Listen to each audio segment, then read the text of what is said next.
رب هذا البيت الذي أطعمهم من جوع وآمنهم من خوف. بسم الله الرحمن الرحيم. ولنبلونكم بشيء من الخوف والجوع ونقص من الأموال والأنفس والثمرات وبشر الصابرين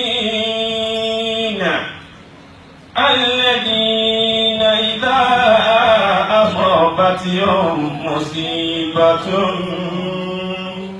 قالوا إنا لله وإنا إليه راجعون. أولئك عليهم صلوات من ربهم ورحمة وأولئك هم المهتدون.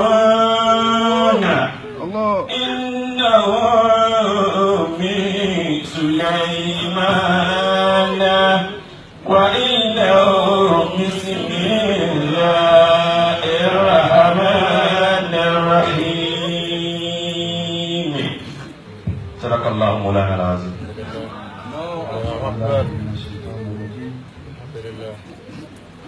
بسم الله الرحمن الرحيم. اللهم صل على سيدنا محمد الفاتح لما أغلق والهادي لما سبق ناصر الحق بالحق والهادي إلى صراطك المستقيم وعلى آله حق قدره ومقدار العظيم الذي قالوا ربنا الله ثم استقاموا تتنزل عليهم الملائكة ألا تخافوا ولا تحزنوا وابشروا بالجنة التي كنتم توعدون. نحن أولياؤكم في الحياة الدنيا وفي الآخرة ولكم فيها ما تشتهي أنفسكم ولكم فيها ما تدعون نزلا من غفور رحيم. نزلا من غفور رحيم. نزلا من غفور رحيم. نزلا من غفور رحيم. نزلا من غفور رحيم. نزلا من غفور رحيم. نزلا من غفور رحيم. نزلا من غفور رحيم. ولقد فرزناها ونعم الموحدون. ولقد فرزناها ونعم الموحدون. ولقد فرزناها ونعم الواحدون. وراهم ورهان وجنة النعيم. وراهم ورهان وجنة النعيم. وراهم ورهان وجنة النعيم. بما غفر لربي وجعلني من المكرمين. بما غفر لربي وجعلني من المكرمين. بما غفر لربي وجعلني من المكرمين. الله أكبر. محمد صلى الله عليه وسلم. Àlékún yẹn lọ́wọ́ àtàwọn ẹ̀kọ́ bá gbogbo àwọn ẹni ọlọ́run lápapọ̀. Àwọn ilẹ̀ ti yá ní Sheikh Ibrahim Sheikh Muslim ìlà gbogbo àwọn ẹni ìrìkún tó lọ. Bàbá àwọ̀ fífi bàbá Sheikh kan bá ń gbé wọn ní ọlọ́mọṣà ìdí ọ̀pọ̀ sí gbogbo wọn. Àwọn ọ̀dọ́gbọ́n ní tí ó bá rí ara tí ó bá rí ẹ̀mí iṣẹ́ ṣíṣe àwọn bá ti lè kó yá tó bá ti rẹ̀ ní ilẹ̀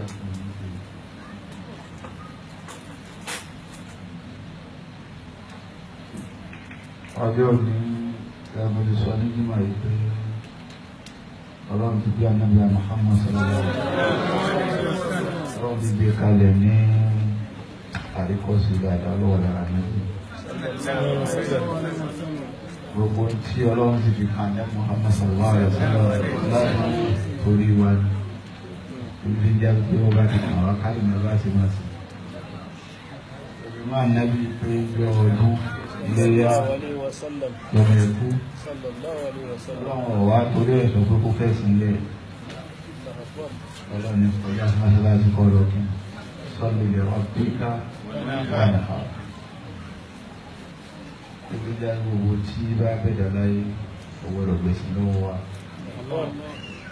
yóò bá ti bẹ́ẹ̀ ní ojú ní ọjọ́ kan nínú ayé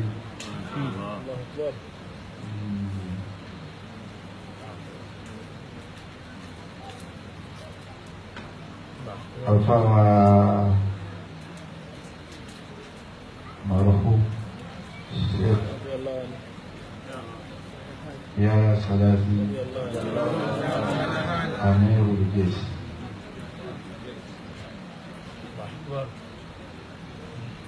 àfa lọ ní bàtà àdéhùn ìpele àfàdéhùn.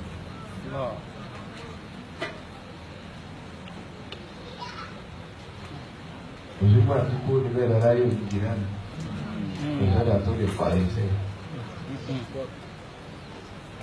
Àmọ́ máa ń jẹ́ ògidì jura wọn lọ. Máa ń jẹ́ ògidì jura wọn lọ.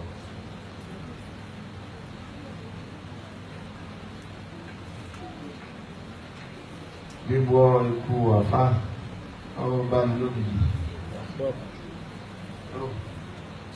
Àwọn bàtà náà Muhammad sallallahu alaihi wasallam ọwọ́ ayé òkú lọ náà.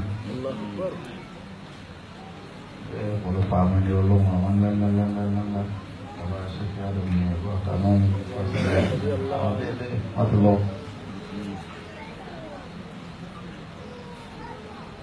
Ọjọ́ tí ẹ̀yà bẹ́ẹ̀tù láyé ó sì wọ́pọ̀ tó ń sábà ní sí ilẹ̀ ní pàtàkì. Àdúrà ní láti ṣe fún ẹ̀ka àmì ìdíje torí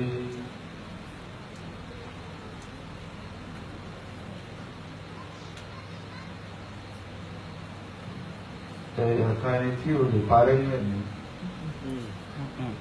kò sì parẹ́ náà ara kò lè parẹ́ ní torí ẹni ẹjọ́ sí ìlú tó jẹ́ lájọ sí ẹni tó sì gbé èèyàn àti èèyàn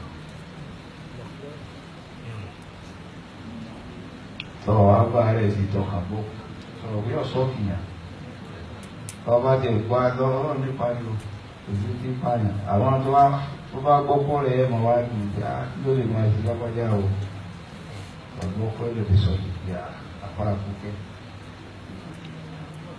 tó وبوكري إلهي أنت تفعل ما تشاء إلهي أنت تفعل ما تشاء فوافق ما نشاء بما تشاء فوافق ما نشاء بما تشاء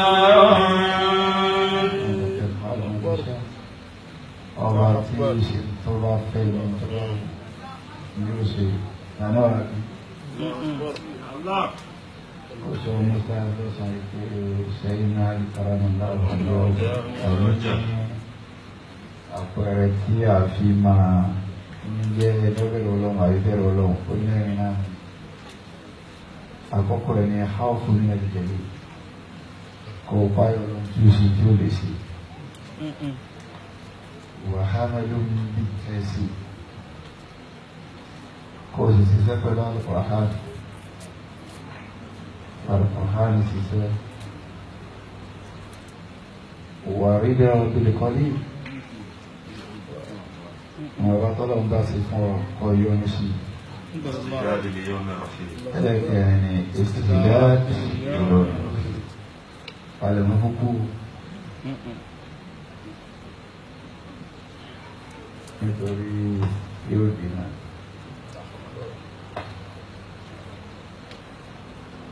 tí kò bá pa òjò mọ́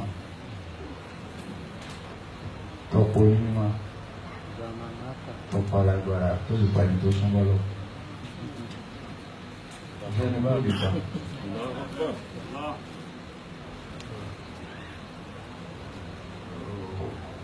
kò jẹ́ kí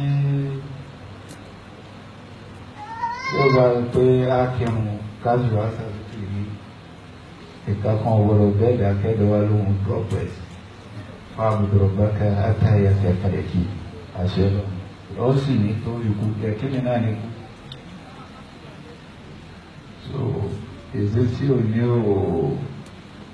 kò wẹ́kọ̀ kí o tiẹ̀ lè ṣe kankan tó máa wò pé ẹnì kejì ọlọ́rọ̀ ẹ̀ wọ́n rí bọ̀lẹ̀. owó tí wà láyé fi sẹ́ẹ̀mí tó sóhun tó ń rí bọ̀lẹ̀ ń ṣe ọlọ́run àbúrò tó wà láyé mímọ̀ àṣẹ rẹ̀ ni àti ẹni tí ń gbé àtẹnumọ́ rí bọ̀lẹ̀ ó fi méjèèjì sọ lánàá ni. Ànábì sì ní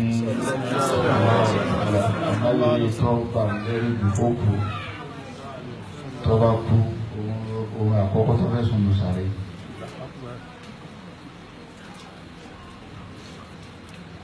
Olùfàwà mẹ́rìndínlẹ́sì níta máa fáwọn láyé tó ṣe náà ló sì tọ́lọ́ pé àwọn èèyàn sójú ọ̀nà ọlọ́run. Bàbá Mọ̀lánà Sheikh Adam radiyallahu ta'ala. Bàbá ní gbàǹgbẹ̀ láyé bàbá lẹ́rù pọ̀ bà wọ́n pé ọlọ́run orí kan nínú ọmọ tí wà wọn.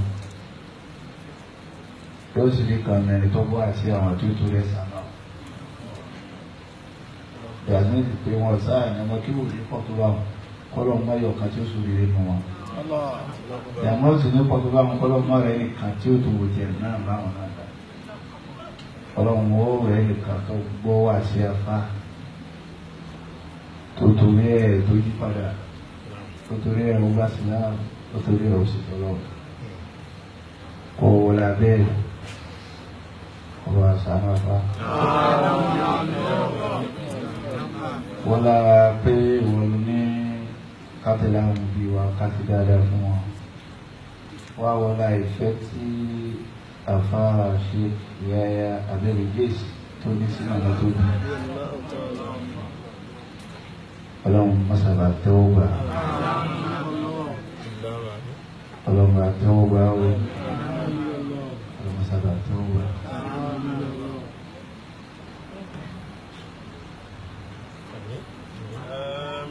Àmín ṣe ọ̀rọ̀. Àmín ṣe ọ̀rọ̀. Àmín. Ohun tí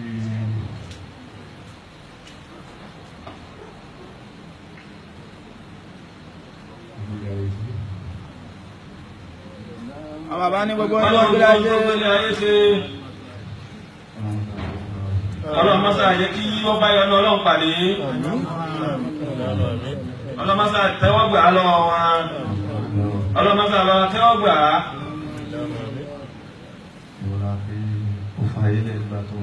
Ọlọ́run ayé gbé lásìkò tí wọn lérò náà ni wọ́n fa ayé lẹ̀. Àsìkò tí wọn ò ní palẹ̀ mọ́, àsìkò náà ni wọ́n fa ayé lẹ̀. Wọ́n fa ayé lẹ̀ lásìkò tí wọn ti yọrí tí wọn náà bá gbé fún wa. Ìwọ ló níbi tí wọ́n jẹ́ ẹdẹ tó báyìí kí wọ́n máa bọ̀ wá. Ọlọ́run sábà yọ ọdún sí wọn ẹ sàbí dáadáa jẹ bẹ́ẹ̀. Ètí wọ́n fi ilẹ̀ ọlọ́run máa ti bàjẹ́. Ọlọ́run máa ṣàforíjì wọn máa ṣàkẹ́wọ́ ọlọ́run. Ọlọ́run máa ṣàforíjì wọn máa ṣàbáwá kẹ́ wọn. Ọlọ́run máa ṣàbáwá foríjì bàbá ayé sọ̀rọ̀ àti máa ṣàbáwá kẹ́ wọn. Ọlọ́run máa ṣàforíjì wọn máa ṣàkẹ́ wọn. Ọlọ́run máa ṣàjẹ́ kí sáré wọn máa ṣàgbáyé rẹ̀ pẹ̀lú kẹ́wọ́ ọlọ́run. Mọ́sá fi ìmọ́lẹ̀ tó pọ̀ síwájú wọn kábàárí wọn ìmọ́lẹ̀ ní ojú ọ̀sílẹ̀. Ẹ̀yìn tí wọ́n kọ sílẹ̀ náà ọlọ́run mọ́sá jẹ́ kí ìmọ́lẹ̀ ọlọ́run kún bẹ́ẹ̀. Abọ́ ọ̀tún wọn ìmọ́lẹ̀ ní ojú kún bẹ́ẹ̀ wọ́n lọ́wọ́. Ìmọ́lẹ̀ rẹ tó pọ̀ náà ló bá wa fi sápá láfíà wọn. Òkè wọn tí wọ́n máa dẹ́kìbò ọlọ́wọ́ ìmọ́lẹ̀ wọn lọ́wọ́. ìsàlẹ̀ wọn tí wọ́n fi lélẹ̀ ọlọ́run ìmọ́lẹ̀ ìwọ náà ní ìjọ pọ̀ mẹ́rin. واجعله من الذين لا خوف عليهم Masada àwọn pọ̀ máa wọn tí ọlọ́run ní páláyà tí ò ní bá wọn nínú jẹ́. اللهم اجعله من الذين لا خوف عليهم Ọlọ́run Masada àwọn pọ̀ máa wọn ẹni tó já sí pípa ìyàwó ọlọ́run àti ìbànújẹ́ yóò ní tọ́ sí wọn. اللهم اجعله من الذين لا خوف Ọlọ́run òun عليهم náà àwọn tí wọn ò ní ìbànújẹ́ tí wọn ò ní rí pa ìyàwó ọlọ́run ní Masada àti bàbá Yahya Salaty sí.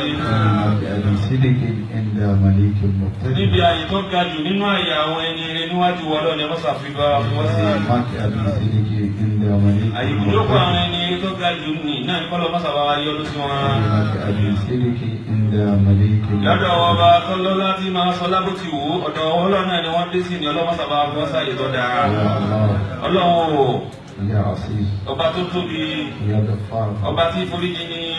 يا رب العالمين Ọlọ́run lọ́ba gbogbo ẹ̀dá, ọlọ́mọ́sà wọlé agbára yìí mọ́sàbà foríjì bàbá Yahya Salaty. يا رب العالمين Ìwọ náà lọ́ba gbogbo àgbáńlá yìí tó pa gbogbo ẹ̀dá lápapọ̀. يا رب Ìwọ العالمين náà lọ́ba gbogbo àgbáńlá yìí. يا رب Ìwọ náà العالمين lọ́ba gbogbo ẹ̀dá lápapọ̀. بسم الله الرحمن الرحيم Àmín. آمين بالله